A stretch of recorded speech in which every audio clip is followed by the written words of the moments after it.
Muy bien, ahí llegan algunos más. Buenos días, feliz sábado para todos.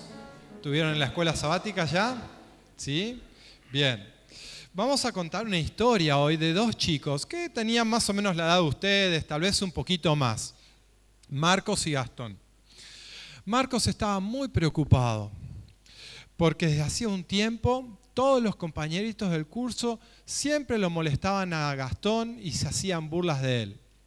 Pasaba que el papá de Gastón había estado enfermo bastante tiempo y no había podido trabajar. Y entonces ese año, cuando comenzaron las clases, no le habían podido comprar zapatos nuevos a Gastón. Y estaba usando unos zapatos viejos y remendados. Entonces cuando Gastón llegaba, los chicos se burlaban, ¡ey, ahí vienen zapatitos remendados, ahí está zapatitos remendados! Y pobre Gastón siempre se quedaba solo y tímido, no quería hablar con nadie para que no se burlaran de él. Marcos varias veces había tratado de hablar con él porque quería hacerse amigo, pero Gastón siempre prefería quedarse solo. Otras veces Marcos había querido que sus compañeros no se burlen de Gastón y les había dicho, pero tampoco le hacían caso. Pero ese día las burlas habían sido realmente crueles. Y Marcos estaba pensando. Incluso la maestra se sorprendió porque en un momento le hizo una pregunta y Marcos era un buen alumno y siempre estaba atento y no supo qué contestar.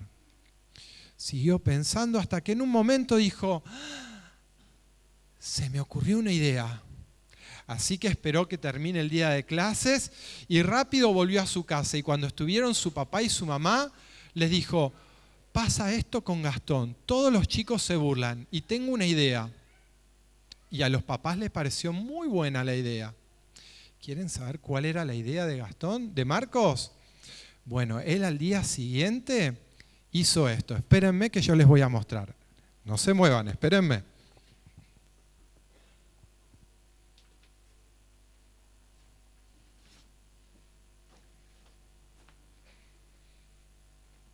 Al día siguiente, Gastón fue al colegio así.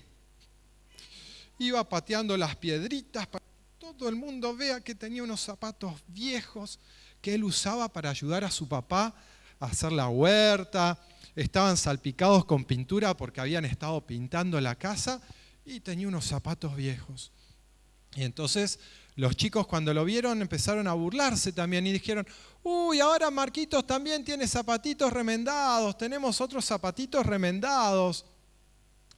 Al principio Gastón cuando escuchó pensó que se seguían burlando de él, pero después se dio cuenta que ahora se burlaban también de Marcos.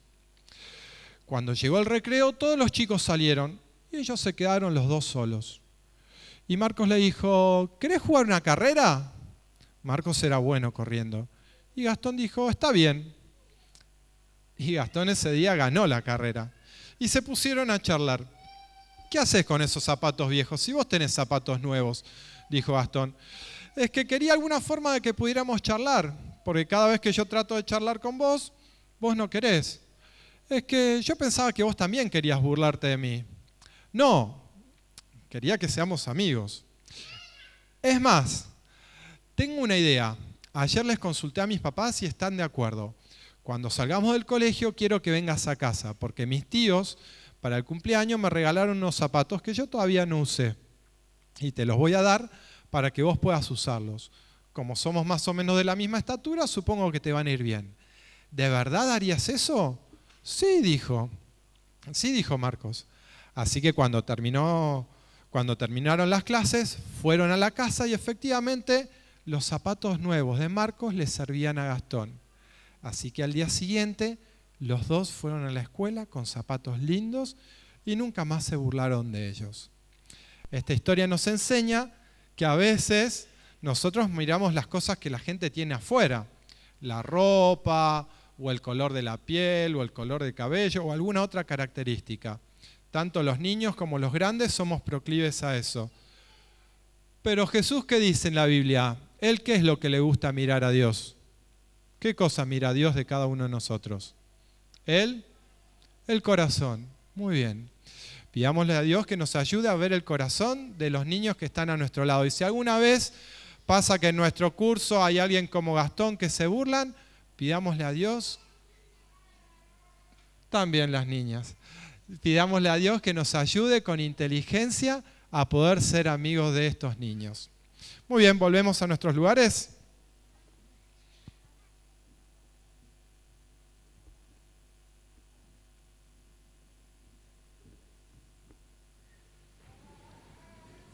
Antes de abrir las Sagradas Escrituras, un conjunto vocal mixto va a preparar nuestros corazones para recibir la palabra.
Muy buenos días, feliz sábado para todos.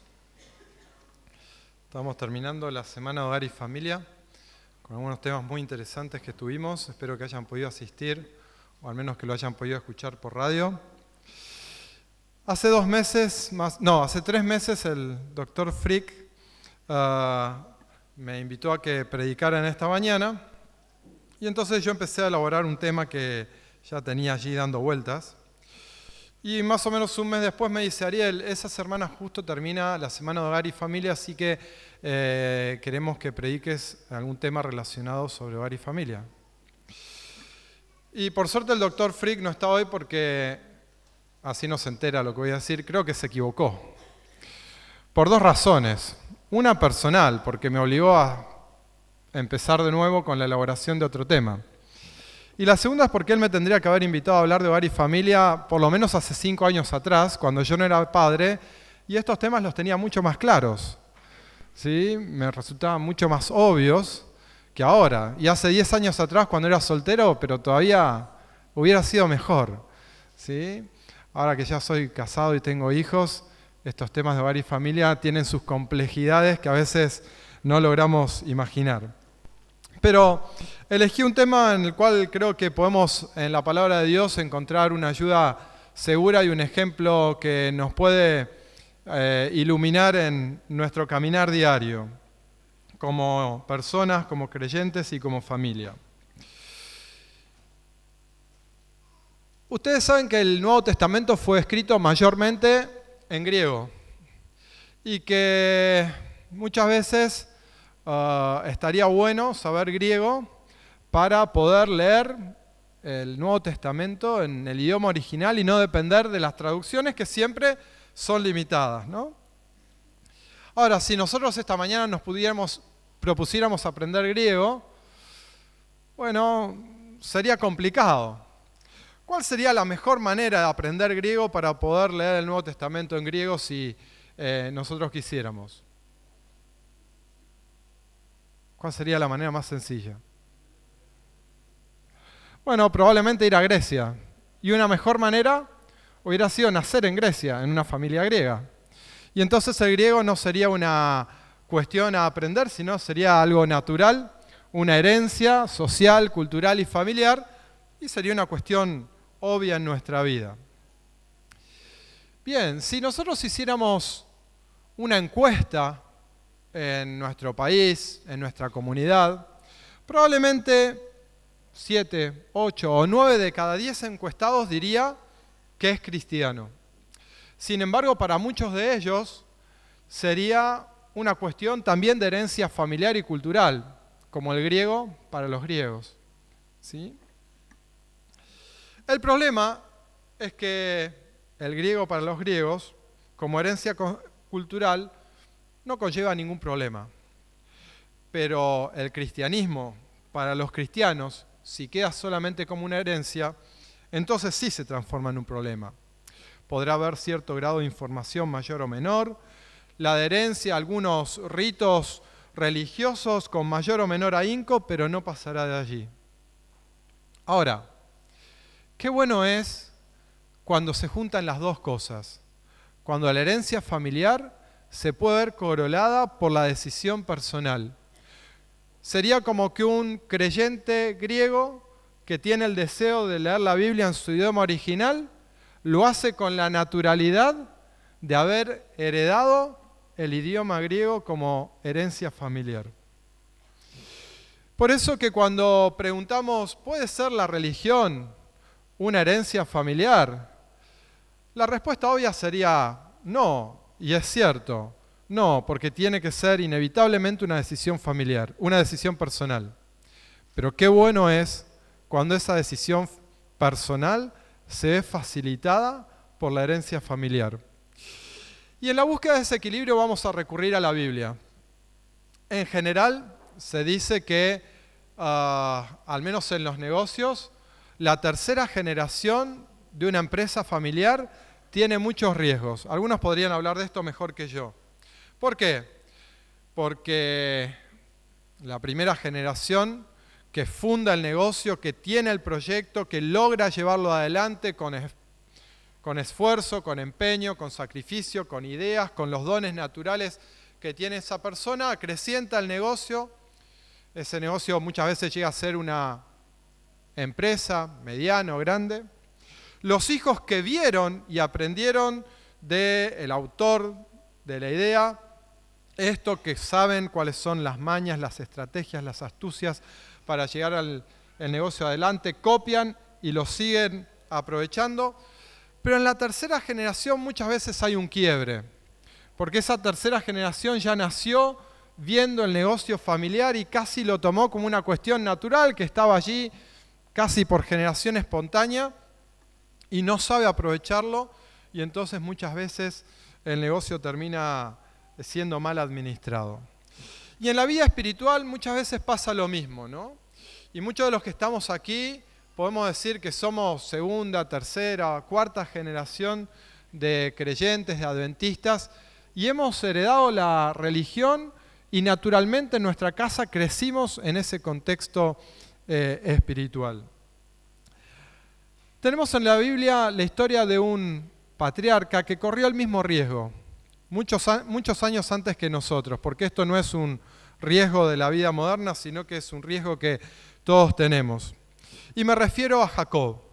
Jacob era la tercera generación de creyentes. Abraham, Isaac, Jacob. Casi la cuarta, porque Nacor alguna noción tenía. Y vamos en esta mañana a repasar su historia. Vamos a ver algunos aspectos interesantes de su vida que probablemente se puedan emparentar con nuestro propio caminar en la vida cristiana. La familia de Jacob era una familia, como ustedes saben, muy normal, ¿sí? Y vamos a ver qué tan normal era esta familia. El nacimiento de Jacob se relata en Génesis 25. Pareciera ser que ya desde el principio hubo turbulencias en la vida de Jacob. Cuenta la historia, cuenta el Génesis, escribe Moisés que Rebeca quería tener hijos y no podía. Y entonces Isaac ora a Dios y finalmente Rebeca queda embarazada de mellizos. Y dice el versículo 22 que luchaban dentro de ella. Y tal era la lucha que Rebeca, que había estado tan deseosa de tener hijos, dice, si es así, ¿para qué vivo yo? Si la lucha es tan grande ahora, ¿qué va a ser del futuro? Vamos a tener una vida complicada. Y Jehová le respondió, 2 naciones hay en tu seno, 2 pueblos divididos desde tus entrañas. Un pueblo será más fuerte que el otro, y el mayor servirá al menor. Desde el principio había divisiones familiares. Jacob y su hermano estaban enfrentados.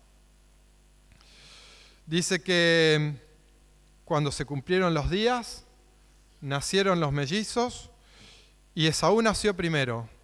Pero Jacob, en un claro mensaje de que no se iba a quedar atrás, que podían nacer de uno a la vez, pero que no era menos, nació agarrado del talón de Esaú. Yo no sé si en la historia se ha vuelto a repetir esto. No sé, Helmut, que yo sepa, al menos en la historia del sanatorio, no hay registros, y no sé si los neonatólogos, los obstetras, registran alguna circunstancia parecida, pero parece que el mensaje era claro. Vos nacés primero, pero yo no voy a ser menos. Salgo pegadito. Pero no solamente había diferencias entre los hermanos que se fueron profundizando, porque dice que a medida que fueron creciendo, los dos tomaron caminos relativamente opuestos. A Esaú le gustaba la libertad, la falta de reglas, salía por días fuera de su casa a cazar, comía de lo que cazaba, y esto agradaba a su padre. Jacob, en cambio, era más hogareño, se dedicaba al cuidado del ganado de la familia y era el más apreciado por la madre. Versículo 28. Y amó Isaac a Esaú porque comía de su casa, pero Rebeca amaba a Jacob. No solamente 2 hermanos enfrentados, sino ahora 2 padres en desacuerdo. Todavía más, Esaú cada vez se va alejando más del ideal de Dios y desprecia la primogenitura y los valores espirituales que eso conllevaba. Y al final del capítulo 25 lo encuentra a Esaú en claro desprecio de lo que era la primogenitura. llega de alguna de sus correrías, en la que evidentemente no le ha ido muy bien, porque llega muerto de hambre. Y entonces Jacob, que estaba preparando un plato de comida, encuentra ahí su oportunidad, porque Saúl le pide que le dé esa comida. Y Jacob, ni lerdo ni perezoso, le dice, bueno, te la doy, pero a cambio de la primogenitura. Esaú, totalmente ajeno a lo que representaba la primogenitura en valores espirituales, le dice, ¿para qué quieres la primogenitura si igualmente voy a morir de hambre? Y entonces hace el intercambio. Estaba en la casa de su padre y ningún criado le hubiera negado un plato de comida que se hubiera podido servir 5 o 10 minutos después. Pero Esaú tenía cero interés en los valores espirituales. El capítulo 26 nos encuentra no enfocados en Jacob, sino enfocados en Isaac, en su padre. Y encontramos un hecho muy poco constructivo de la vida de Isaac. Un error que Isaac repite y calca de su padre. Increíblemente, paradójicamente o tal vez consecuentemente, Isaac vuelve a repetir el mismo error que Abraham. Tiene que mudarse, tiene que irse a un nuevo lugar, a Gerar, a causa de una sequía, y allí, por miedo a que los hombres paganos del lugar tomen a su mujer, que era muy hermosa, la presenta como su hermana. La cuestión es que cuando el rey pagano se da cuenta que Rebeca no es la hermana, sino la esposa, reprende a Isaac a causa de su mentira. Impresionante, un rey pagano tiene que reprender a un creyente a causa de su mentira. Qué mal ejemplo para Jacob. Cuántas cosas puede haber pensado de su padre, su falta de fe, su doble discurso, su hipocresía, que son coronados con esta mentira.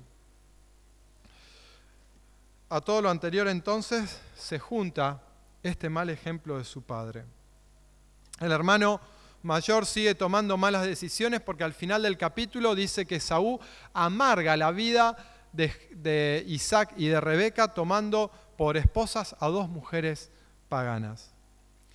Y entonces llegamos al capítulo 27, un punto de inflexión en la vida de Jacob. Isaac, ya viejo, ciego, pensando que iba a morir, en breve decide otorgarle la primogenitura a Esaú. Él sabía que Dios había dicho otra cosa. Sin embargo, de manera incomprensible, en algo que podríamos denominar como una tosudez espiritual, una negación o vaya a saber qué, Isaac en secreto convoca a Esaú para otorgarle la primogenitura. Lo llama y le pide que vaya a cazar, que prepare una buena comida y entonces que le va a dar la bendición.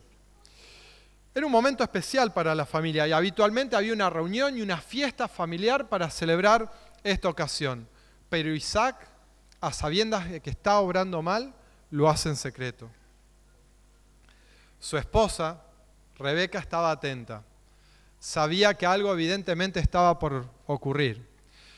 Y como vivían en tiendas y las paredes no eran de ladrillo, ni eran demasiado aislantes, Rebeca escucha y prepara un plan. Ustedes conocen la historia, no la vamos a analizar en detalle. Y sucede lo que todos conocemos. Jacob suplanta a Esaú y en ese acto de engaño toma la primogenitura para sí. Día y noche, dice Patriarcas y Profetas, este asunto de la primogenitura ocupaba los pensamientos de Jacob, hasta que se convirtió en el interés más absorbente de su vida. Pero aunque daba más valor a las bendiciones eternas que a las temporales, Jacob no tenía todavía un conocimiento experimental del Dios a quien adoraba. Jacob no consintió enseguida en apoyar el plan de Rebeca. Interesante, la idea de engañar a su padre le causaba mucha aflicción. Le parecía que tal pecado le traería una maldición más que bendición, pero sus escrúpulos fueron vencidos y procedió a hacer lo que le sugería su madre.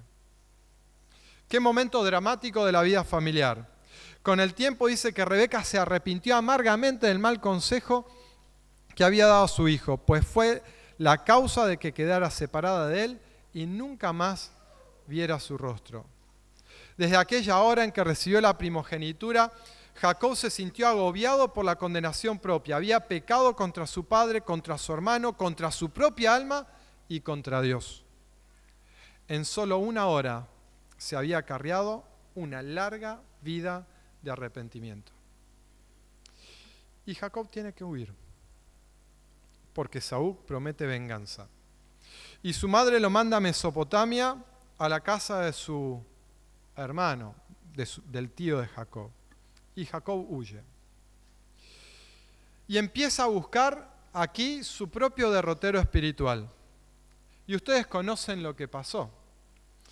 En la segunda noche de su viaje, continúa Patriarcas y Profetas, cuando se encontraba lejos ya de las tiendas de su padre, Jacob se sentía desechado y sabía que toda esta tribulación había venido sobre él por su propio proceder erróneo. Las tinieblas de la desesperación oprimían su alma y apenas se atrevía a orar. Sin embargo, estaba tan completamente solo que sentía como nunca antes la necesidad de la protección de Dios.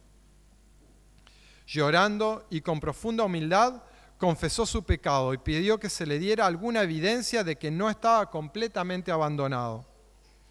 Pero su corazón agobiado no encontraba alivio. Había perdido toda confianza en sí mismo y temía haber sido desechado por el Dios de sus padres. Y en esa noche de angustia, de aflicción en la cual Jacob clamó y oró a Dios, Dios le respondió. Paradójico, había casi de manera obsesionada tratado de obtener la primogenitura, esa herencia familiar espiritual. Y ahora que la tenía, se daba cuenta que eso no era suficiente. Tenía que encontrar algo más. Y ese era el desafío. Y Dios contesta a la oración de Jacob.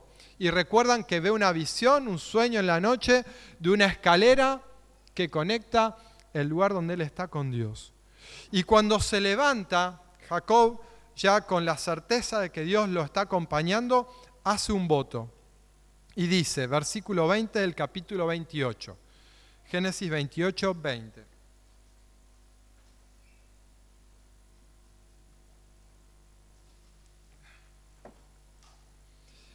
Allí hizo voto Jacob diciendo, si va Dios conmigo y me guarda en este viaje en el que voy, si me da pan para comer y vestido para vivir, y si vuelvo en paz a la casa de mi padre, Jehová será mi Dios. Qué declaración, qué voto interesante. No sé a ustedes, pero a mí me suena un poquito incómodo. Parece que Jacob está haciendo un trueque con Dios, ¿no? Bueno, si Dios me protege, entonces Dios va a ser mi Dios. Raro, porque acababa de recibir la bendición de Isaac. El comentario bíblico adventista acerca de esta declaración, Jehová será mi Dios, dice algo muy interesante que nos ayuda a ilustrar la situación. Dice, Jacob había pensado en Dios como el Dios de sus padres. Con seguridad desde hacía mucho tiempo que había tomado a Jehová como su Dios. Pero al paso que en lo pasado había dependido en gran manera de la seguridad de la casa de sus padres, las circunstancias ahora hacían necesaria una dependencia de Dios mucho más personal y real para todo lo que hasta entonces en su vida había tomado como natural. No era un asunto de ir a Dios por primera vez, sino de lograr una comunión más íntima, madura y comprensiva con Él. Está bueno saber griego como idioma materno, pero a la herencia familiar hay que incorporarle el deseo de estudiar la Biblia, con la bendición de saber el idioma materno. Y ahora a Jacob le pasa eso.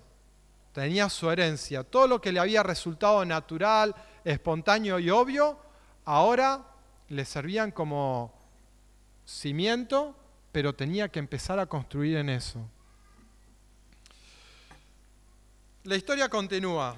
No vamos a entrar en detalles. Después, si alguno no la conoce, tiene la oportunidad en esta tarde de repasarla. Pero de engañador, Jacob pasa engañado. Y sin embargo, Dios los sigue bendiciendo. Y saben ustedes que de manera muy señalada, ¿sí? Porque tanto él como la gente que lo rodeaba se daba cuenta que Dios estaba con él. Jacob oraba y hablaba con Dios y Dios lo conducía. Y después de 20 años de estar en Mesopotamia, en la casa de su suegro, tío y suegro al mismo tiempo, decide volver. Y hay una sucesión de declaraciones muy llamativas que, si fueran aisladas, podríamos decir que son casuales, pero no parecen serlo. Acompáñenme a ver si piensan lo mismo que yo en relación a ellas. Génesis 31:5. Jacob convoca a sus 2 esposas para planificar la vuelta a Canaán. ¿Y qué les dice? Capítulo 31, versículo 5. Veo que vuestro padre ya no me mira como antes, pero el Dios de mi padre ha estado conmigo. ¿El Dios de quién? El Dios de mi padre. Y entonces Jacob emprende la huida, el retorno. Y Labán se entera y sale a interceptarlo. Pero Dios, antes de que lo encuentre a Jacob, le dice que lo tiene que tratar bien. Y finalmente, cuando se encuentran, Labán dice lo siguiente, versículo 29. Poder hay en mi mano para haceros daño, pero el Dios de tu padre me habló anoche diciendo, cuídate de no hablarle a Jacob descomedidamente. ¿Quién le habló? El Dios del padre de Jacob, el Dios de Isaac. Parece ser que no solamente Jacob tenía a Dios como el Dios de sus padres, sino que quienes lo rodeaban tenían una visión parecida. Versículo 42, Jacob le responde, si el Dios de mi padre, el Dios de Abraham y el temor de Isaac no estuvieran conmigo, de cierto me enviarías ahora con las manos vacías.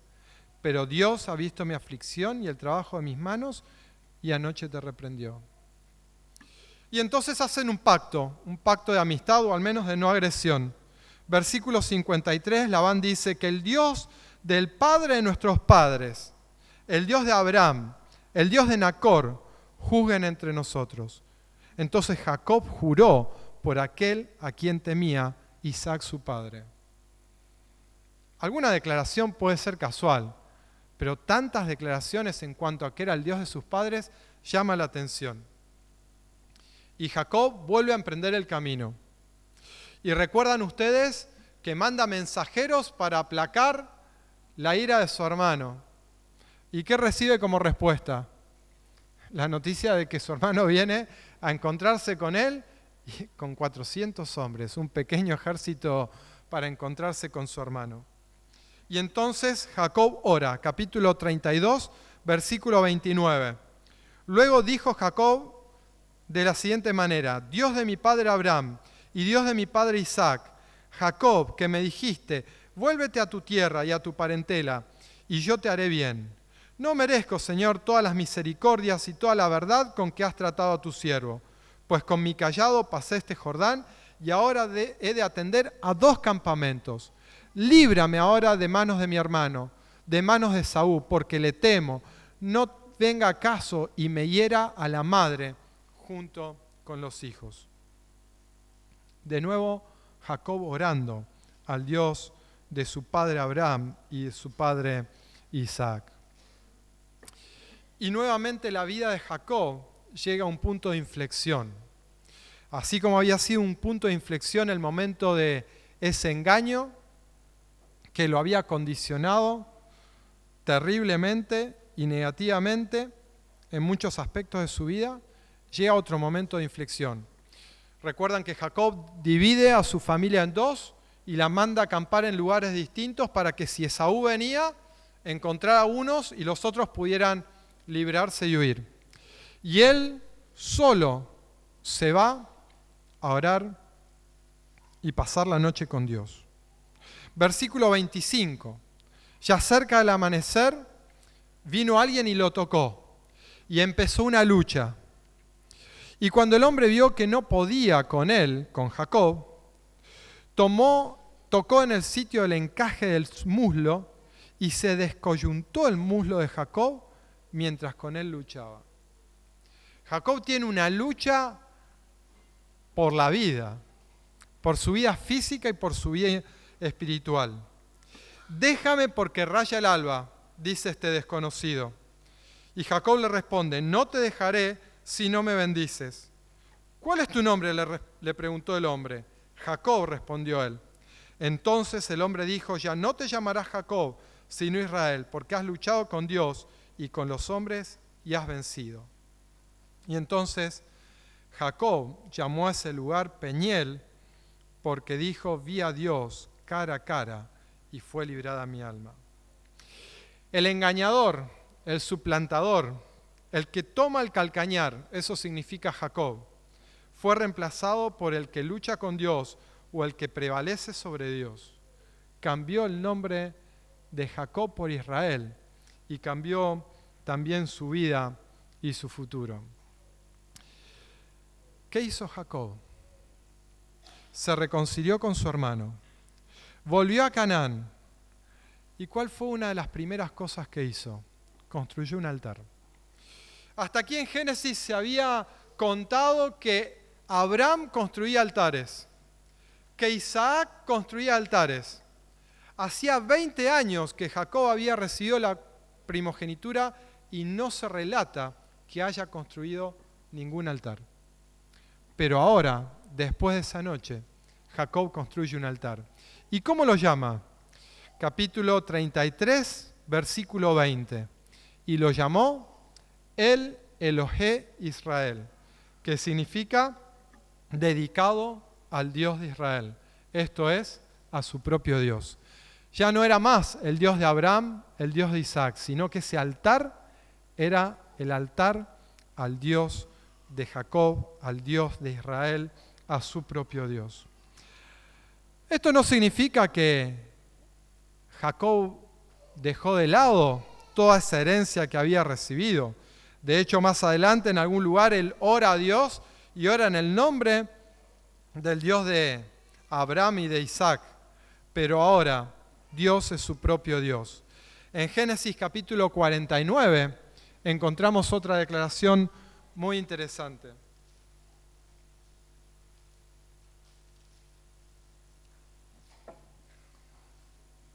Génesis 49, al final de sus días, Jacob bendice a sus hijos. Y cuando bendice a José, el preferido de sus hijos, versículo 24 dice, mas su arco se mantuvo poderoso y los brazos de sus manos se fortalecieron. Por las manos del fuerte de Jacob, por el nombre del pastor, la roca de Israel. Al final de sus días, Dios era su Dios, era el fuerte de Jacob, era la roca de Israel. Jacob había nacido en un hogar creyente, pero no exento de errores.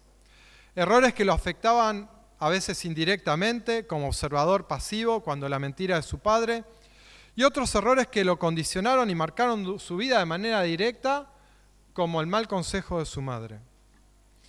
Encontramos a Jacob en una lucha interior que lo consume y consume muchos años de su vida, hasta que finalmente puede decir que el Dios de sus padres es su propio Dios.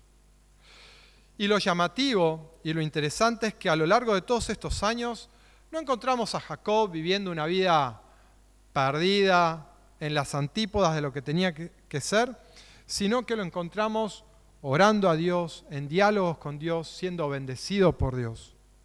Es la búsqueda espiritual que representa y puede ser la búsqueda espiritual de cada uno de nosotros, que estamos aquí en esta mañana, no estamos en un lugar lejano y oscuro, estamos en esa búsqueda, estamos en esa lucha, y Dios no nos deja solos, por más que todavía no lleguemos al ideal. ¿Cuál es tu realidad? Está claro que la religión es religar con Dios. No puede ser una herencia familiar. Tiene que ser una búsqueda personal. Allanada por una familia que ha sido coherente, no perfecta, en su vida espiritual. O tal vez condicionada por una familia, padres o una iglesia que ha sido incoherente, hipócrita, formal. Y entonces, ante estas circunstancias que cada uno de nosotros puede vivir, valen dos preguntas. como integrante líder de tu familia o como quien tiene influencia sobre otro que está cerca tuyo. ¿Qué clase de liderazgo estás ejerciendo? ¿Estás allanando el camino de los que vienen detrás o estás condicionándolo negativamente? Como joven de tu iglesia, como adulto o como anciano que al igual que Jacob está buscando que ese Dios sea su propio Dios, ¿vas a permitir que las incoherencias ajenas sean una excusa que te impidan vencer en esa lucha personal que cada uno de nosotros tenemos para encontrarnos con Dios? En Apocalipsis, Dios promete que a cada uno de aquellos que venzan en la batalla de la fe les va a dar un nombre nuevo, como a Jacob. Nuestro nombre va a cambiar. Ya no va a ser el nombre con el que fuimos conocidos en este mundo de pecado, sino va a ser el nombre que nos va a dar nuestro Padre Celestial. Nada puede impedir que conozcamos el nombre que nuestro Padre Celestial quiere darnos. O tal vez hay una sola cosa que puede impedirnos: tu propia decisión de quedarte anclado a los errores propios o ajenos del pasado. Jacob peleó con Dios y venció. Si a pesar de sus condicionamientos él pudo, nada impide que nos unamos a su victoria espiritual, que nos sirve de estímulo y ejemplo para nuestra propia vida. Que Dios nos bendiga.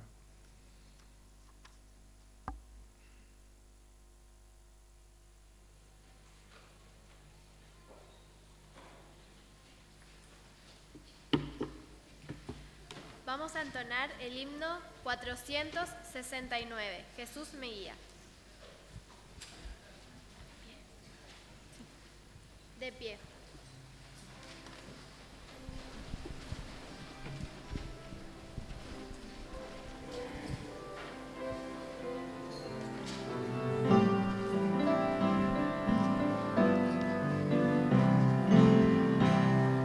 Jesús me guía, cuánta paz me has dado en dicho tan veraz, en todo afán seguro estoy, pues Dios me guarda, suyo soy.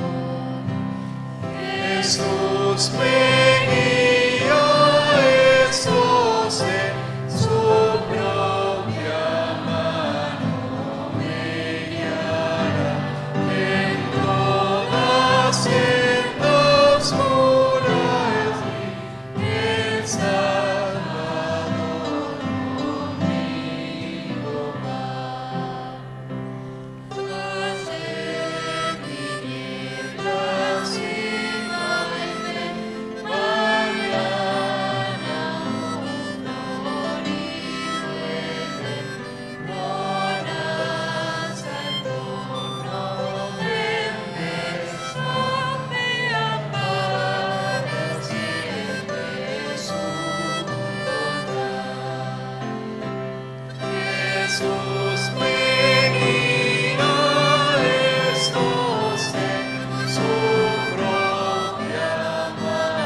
Gracias, eterno Padre, por el mensaje de esta mañana. Gracias por las joyas, gracias por las gemas que encontramos en tu palabra.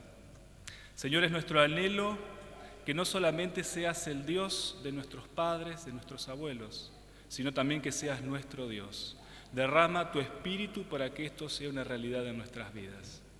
Y de la misma manera ayúdanos a influir, ayúdanos a liderar, a enseñar a nuestros hijos, para que ellos encuentren en ti su Dios personal también. Te lo pedimos en el nombre de Cristo Jesús. Amén.